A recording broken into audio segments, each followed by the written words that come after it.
N'en dites rien à personne. Le Fils de l'homme doit souffrir beaucoup, puis être rejeté. Il sera mis à mort. Mais 3 jours après, il reviendra à la vie.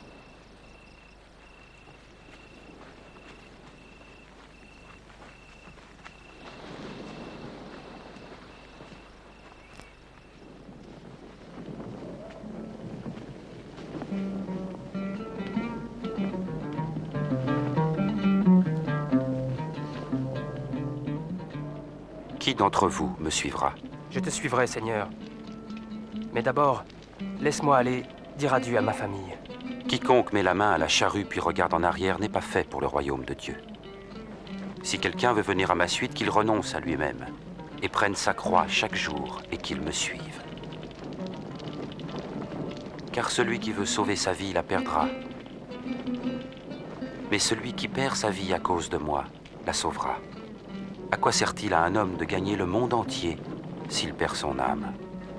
Si un homme a honte de moi et des paroles que je dis, alors le Fils de l'homme aura honte de lui quand il viendra dans sa gloire, et dans la gloire du Père et celle des saints anges.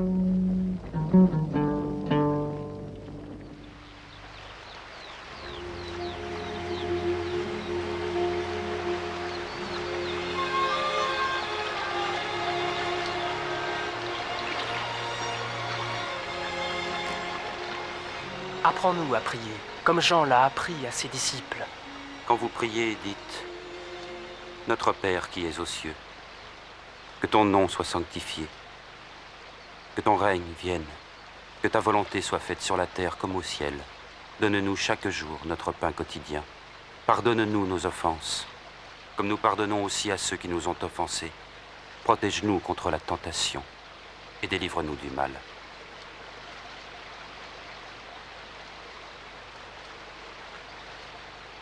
Je vous le dis, ne vous demandez pas qu'allons-nous manger. Avec quoi allons-nous nous habiller? Car la vie est plus que la nourriture, et le corps plus que le vêtement. Observez les corbeaux.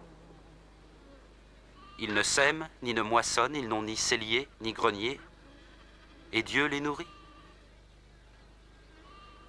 Et ne valez-vous pas bien plus que les oiseaux?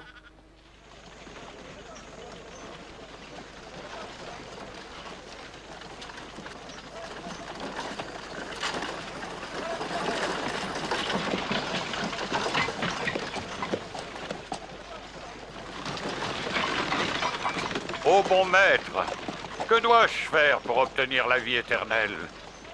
Pourquoi m'appelles-tu bon? Personne n'est bon, sinon Dieu seul. Tu connais les commandements. Tu ne commettras pas d'adultère. Tu ne tueras pas, ne porteras pas de faux témoignages. Tu respecteras ton père et ta mère. Depuis ma jeunesse, j'ai obéi à tous ces commandements. Il te reste encore une chose à faire. Vends tout ce que tu as et distribue le produit aux pauvres, et tu auras un trésor au ciel. Ensuite, viens et suis-moi. Mais nous sommes des marchands et riches. Qu'il est difficile pour les riches d'entrer dans le royaume de Dieu. Oui, vraiment, il est plus difficile à un homme riche d'entrer dans ce royaume qu'à un chameau de passer dans le trou d'une aiguille. Mais alors, qui peut être sauvé? Ce qui est impossible aux hommes est possible à Dieu.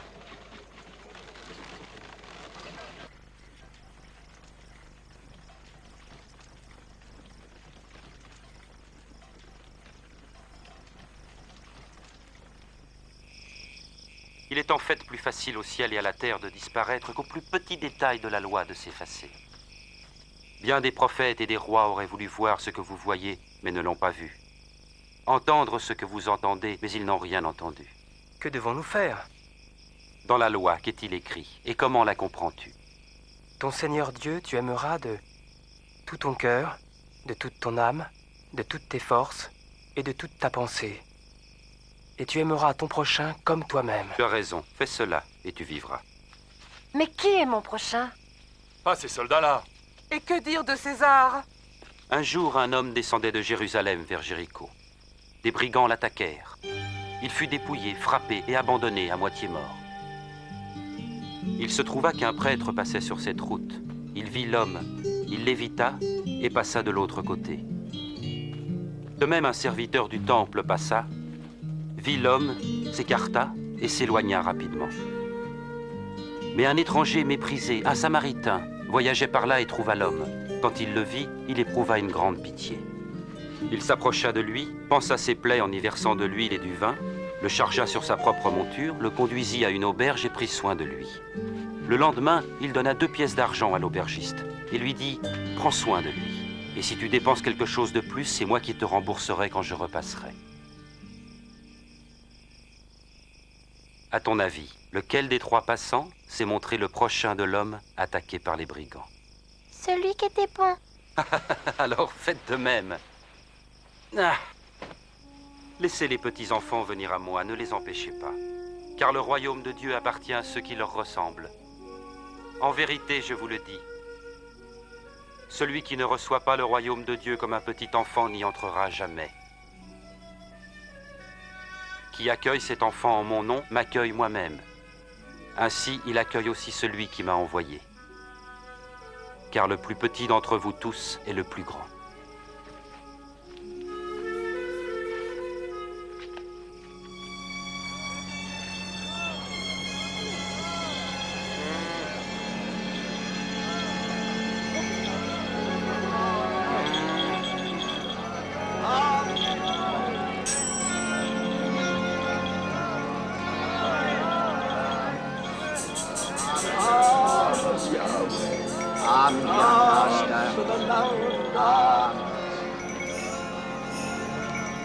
Hé, qu'est-ce que c'est? Que se passe-t-il?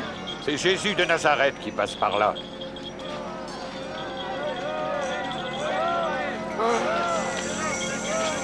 Jésus! Jésus! Fils de David, aie pitié de moi.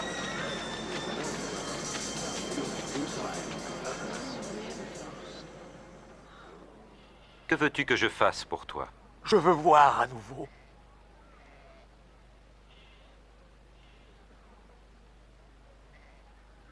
Alors vois, car ta foi t'a guéri. Ah, je vois! Je vois de nouveau! Oui, je vois!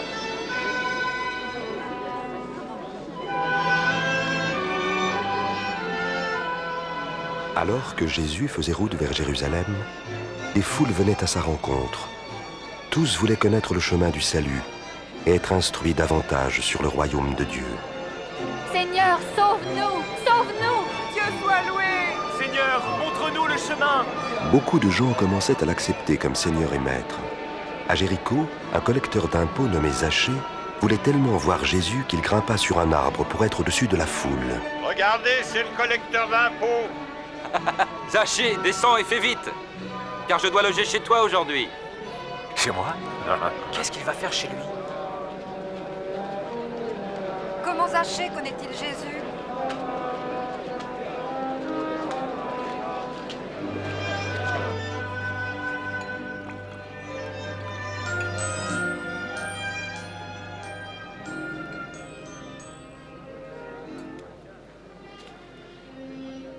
Voilà.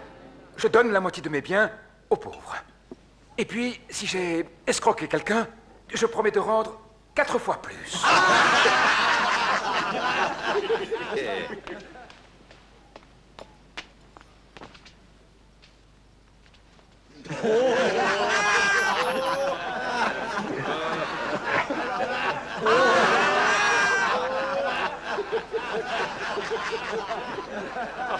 Je n'y crois pas, je rêve.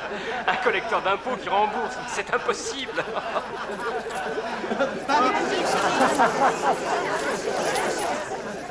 Le salut vient d'entrer dans cette maison, car cet homme lui aussi est un descendant d'Abraham. Le Fils de l'homme est venu chercher et sauver ce qui était perdu.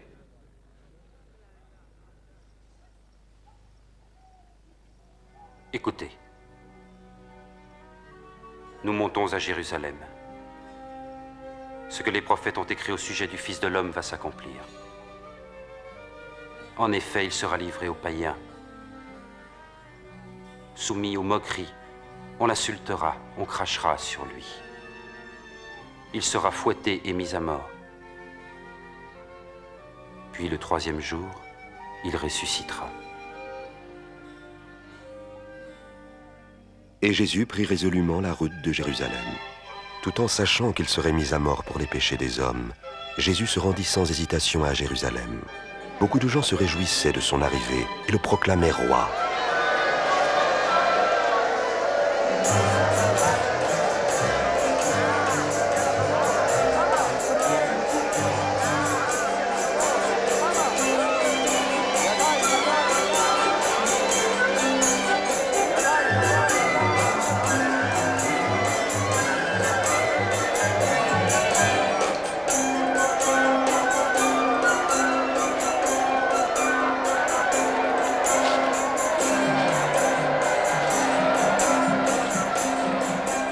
Maître, demande à tes disciples de faire moins de bruit. Je te le dis, si jamais ils se taisaient, ce seraient les pierres qui crieraient de joie. Paix, honneur, gloire au roi.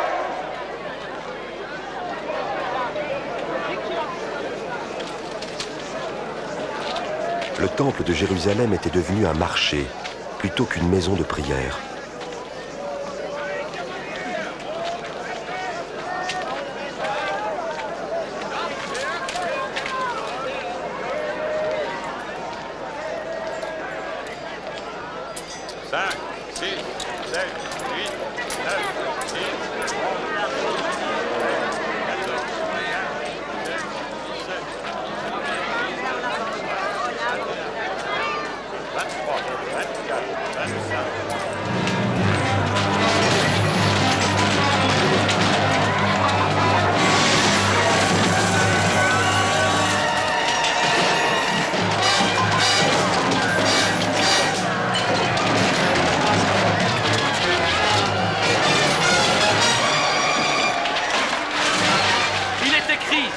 Ma maison sera une maison de prière, mais vous en avez fait un repère de brigands.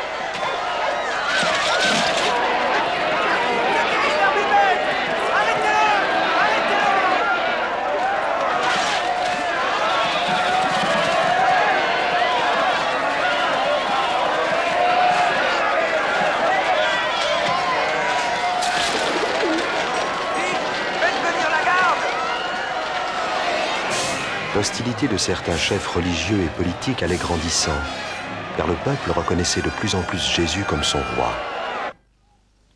Si je comprends bien, beaucoup le considèrent déjà comme leur roi. Leur roi? Un roi de mendiants, de voleurs, on a déjà vu ça. Ils viennent se manifester, s'en vont et on les oublie. Ne vous y trompez pas. Sa popularité augmente chaque jour. Et le peuple l'admire aussi. C'est ça, il est un roi. Je tiens à vous avertir. S'il y a encore des troubles dans ma ville, je vous tiens pour responsable.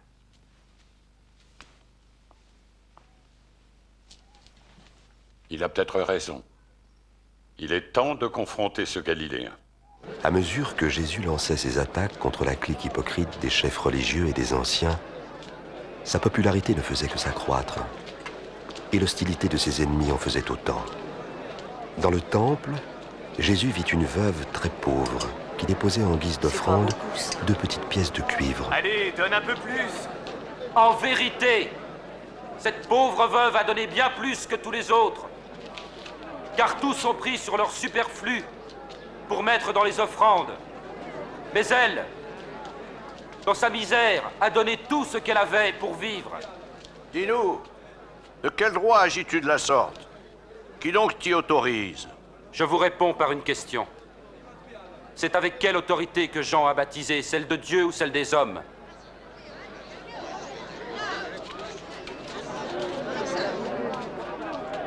Quelle réponse donner? Si nous disons avec celle de Dieu, il va nous répondre alors... Il fallait croire Jean. Mais si nous disons avec celle des hommes, cette foule nous lapidera. Ils croient tous que Jean était un prophète. Nous ne le savons pas vraiment.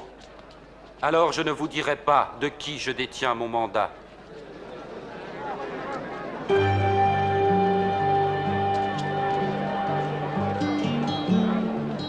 Maintenant, le jour de la Pâque approchait. C'était la fête des pains sans levain.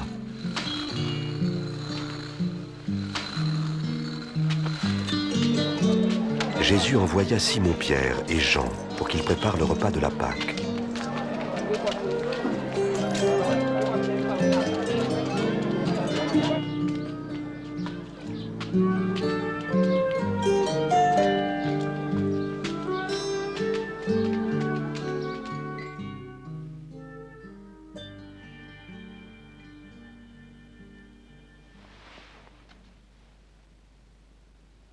J'ai tellement désiré manger cette Pâque avec vous avant de souffrir. Car je vous le dis, jamais plus je ne la mangerai jusqu'à ce qu'elle soit accomplie dans le royaume de Dieu.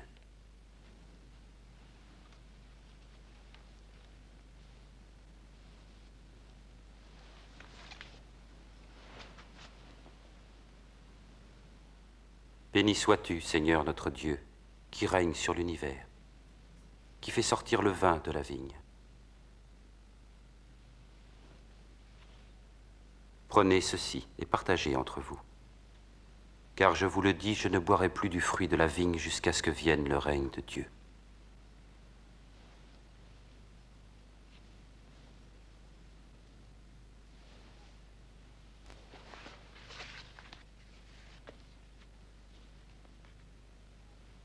Béni sois-tu, Seigneur notre Dieu, qui règne sur l'univers, qui fait sortir le pain de la terre.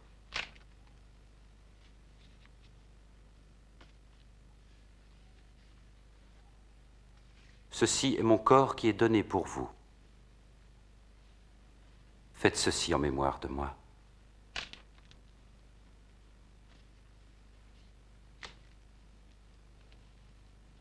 Cette coupe est la nouvelle alliance conclue par mon sang, versée pour vous.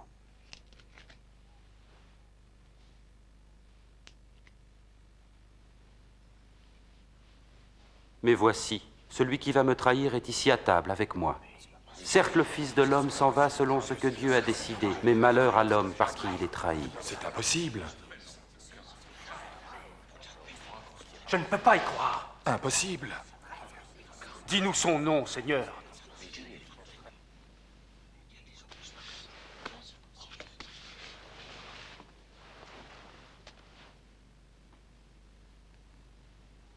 Vous avez persévéré avec moi dans mes épreuves. C'est pourquoi je vous confie le royaume, comme mon Père me l'a confié.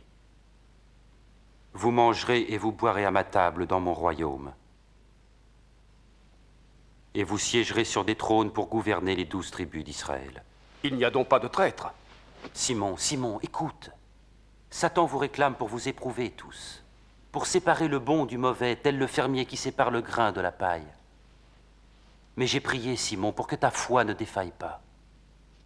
Et quand tu seras revenu à moi, affermis tes frères. Maître, avec toi je suis prêt à aller en prison, et même à la mort. Je te le dis, Pierre, le coq ne chantera pas aujourd'hui que tu n'aies par 3 fois nié me connaître.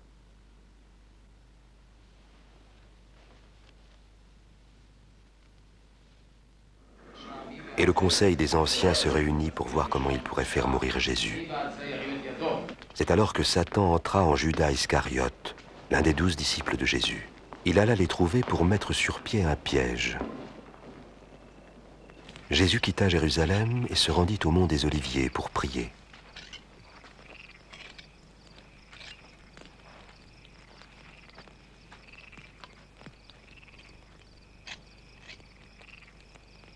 Priez pour ne pas céder à la tentation.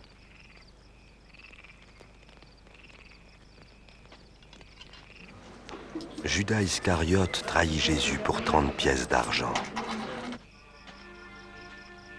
Jésus savait que l'heure de sa mort, de son sacrifice pour les péchés des hommes, approchait rapidement. Et il priait.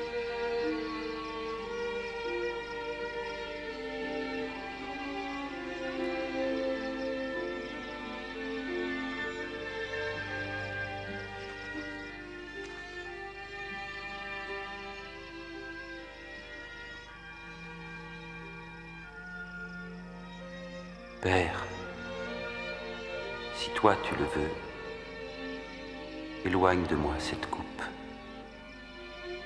et que soit faite ta volonté et non la mienne.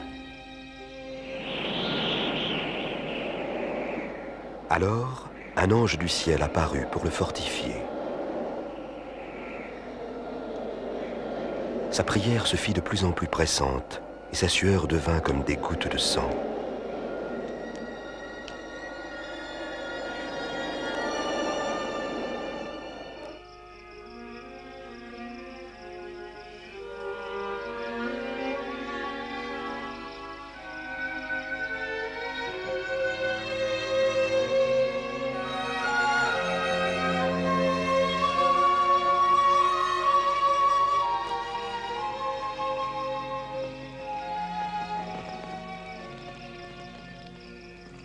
Pourquoi dormez-vous? Levez-vous et priez pour ne pas céder à la tentation.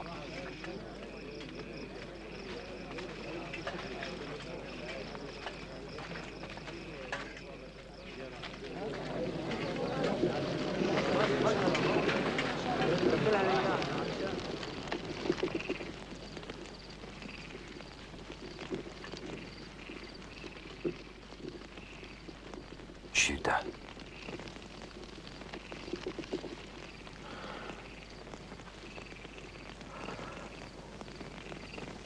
C'est par un baiser que tu trahis le Fils de l'homme.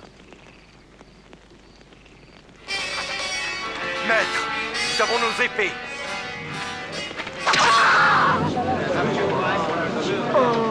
Allez, arrêtons-le. Assez, ça suffit.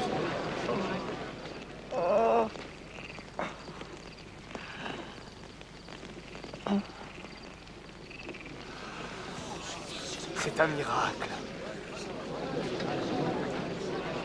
Vous êtes venu avec des épées et des gourdins comme pour un bandit. J'étais avec vous chaque jour dans le temple et vous n'avez pas mis la main sur moi. Mais cette heure-ci est à vous et à la puissance des ténèbres.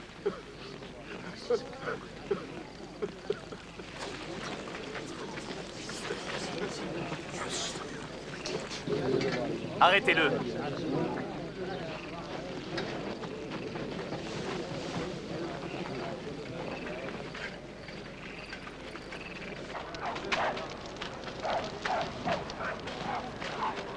Gardez-le bien.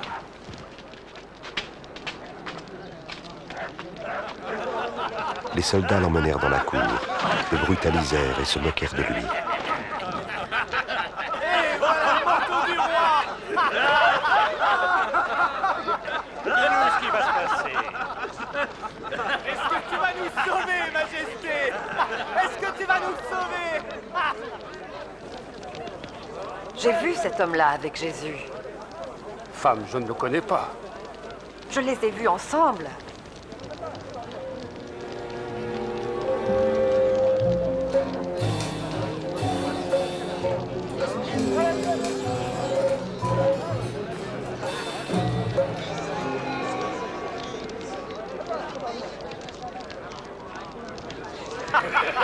Nous sommes tes humbles serviteurs. Alors, on regarde les choses d'en bas maintenant, hein? Tu étais avec lui, toi? Non, pas du tout.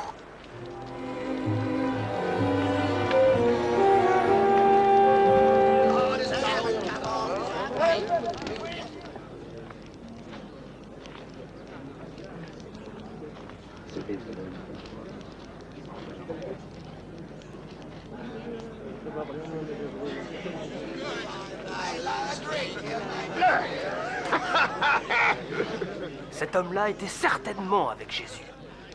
Parce que lui aussi est galiléen. Oh, va-t'en! Je ne sais pas du tout de quoi tu parles.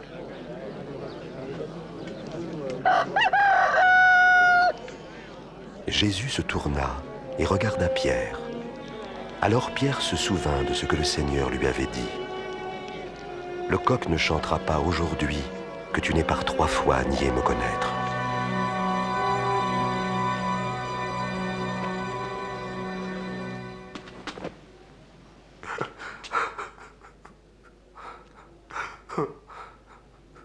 Seigneur, oh, je te prie, fais ce que tu dois. dans ta grandeur et ta toute-puissance. Toi, qui pardonnas à nos pères quand ils se révoltèrent contre ta parole.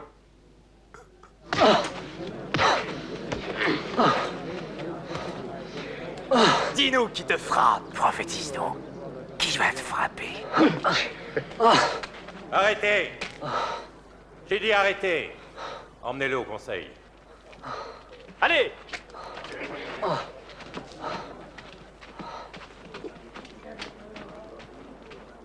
Le conseil religieux se réunit pour interroger Jésus.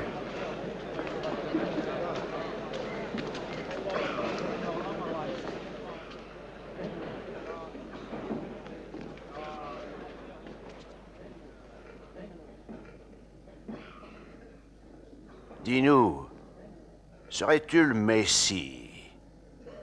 Si je vous le dis, vous ne me croirez pas. Et si je vous pose la question, vous n'y répondrez pas.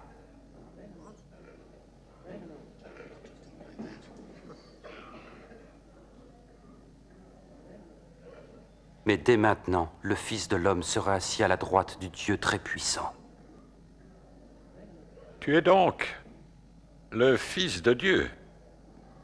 Oui, tu le dis.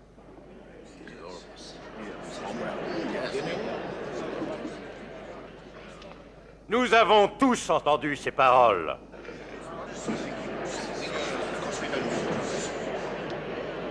Amenons-le devant Pilate. Et ils l'emmenèrent devant Ponce Pilate, le plus cruel des gouverneurs romains, qui avait fait crucifier des milliers d'hommes. Et que cherchez-vous ici, d'aussi bonne heure le matin? Cet homme jette le trouble parmi notre peuple. Il a causé une émeute au marché du temple. Quelle sera sa punition? Condamne-le! Je n'ai aucune raison de condamner cet homme. Aucune raison. Il est coupable. Il conseille de ne pas payer d'impôts à l'empereur. Et il prétend être le Messie, un roi. Un roi? Serais-tu le roi des Juifs? Tu le dis. Il a commencé en Galilée et il est venu jusqu'ici. En Galilée? Est-ce que cet homme est un Galiléen? Dans ce cas, il faut que Hérode s'en occupe. Il est encore à Jérusalem, n'est-ce pas? Emmenez-le, Hérode.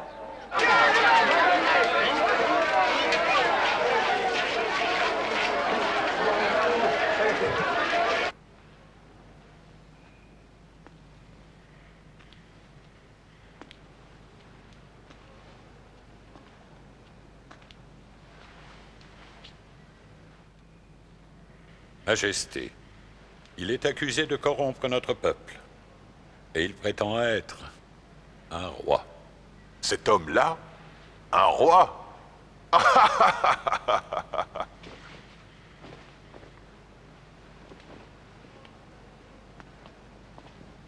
Votre Majesté... Frappez-le, fort!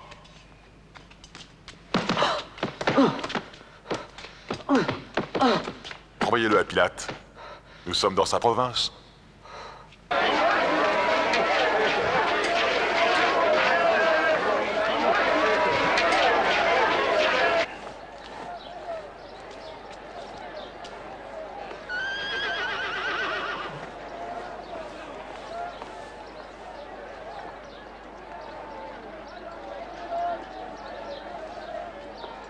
Cet homme n'a rien fait qui mérite la sentence de mort.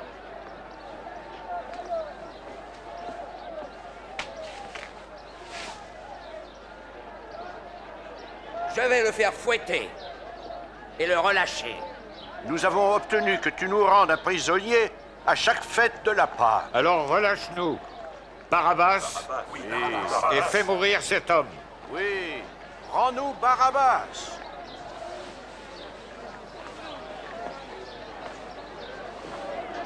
Crucifie-le! Oui, crucifie-le! Bah, fouettez-le.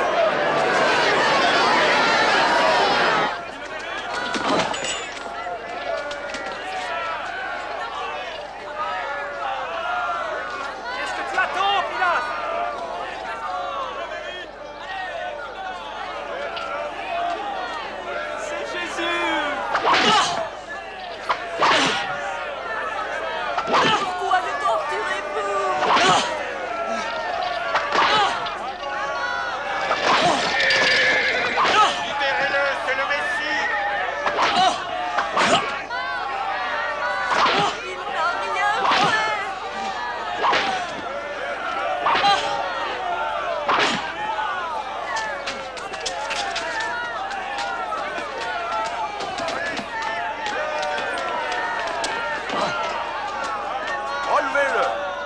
Mais ils continuaient à crier leur haine, exigeant sa crucifixion. Pilate alors décida de satisfaire à leur demande.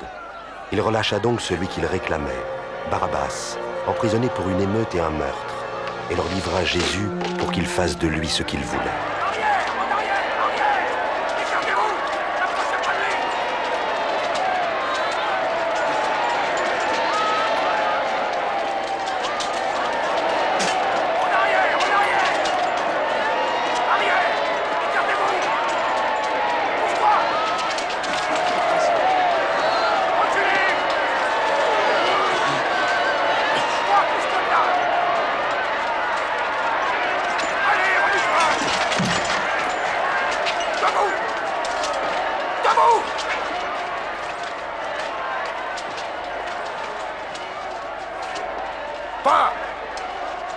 Quel est ton nom? Je m'appelle Simon de Cyrène. Viens par ici. Coupez les cordes.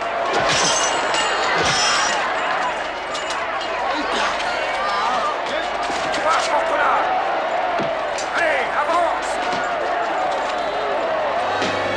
Arrière. Arrière. Laisse-le.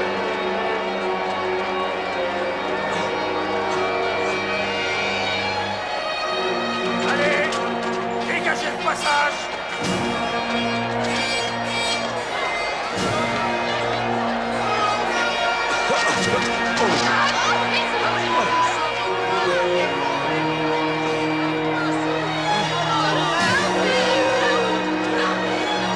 Arrière, reculez.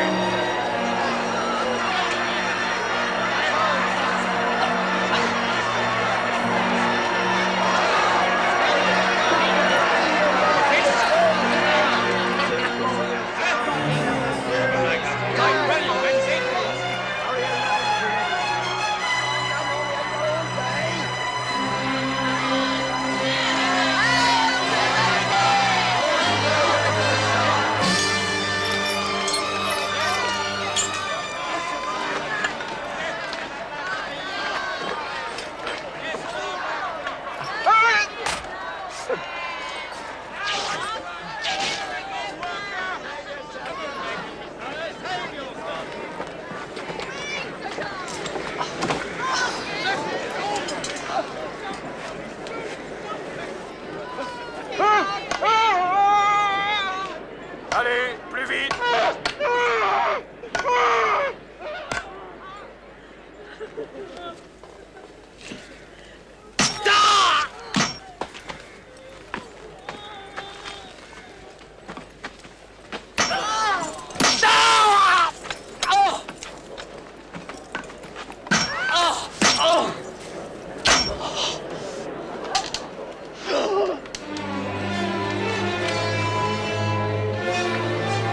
Hissez la croix.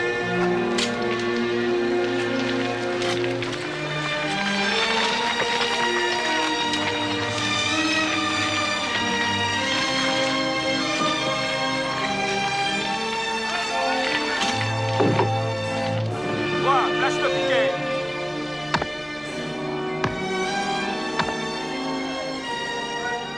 Enlevez les cordes.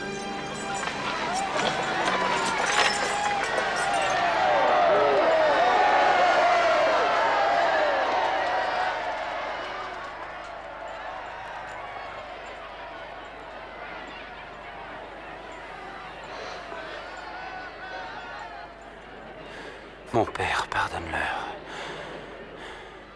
car ils ne savent pas ce qu'ils font.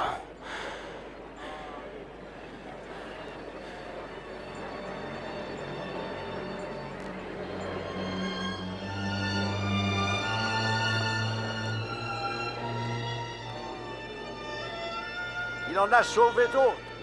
Qu'il se sauve lui-même. Oui, si tu es le Messie, sauve-toi toi-même et descends de la croix. Montre-nous un de tes miracles.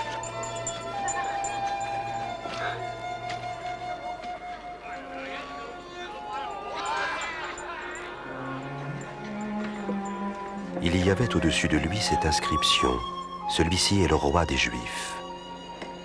Et Jésus fut crucifié entre deux voleurs, selon ce que les prophètes avaient annoncé plusieurs centaines d'années auparavant.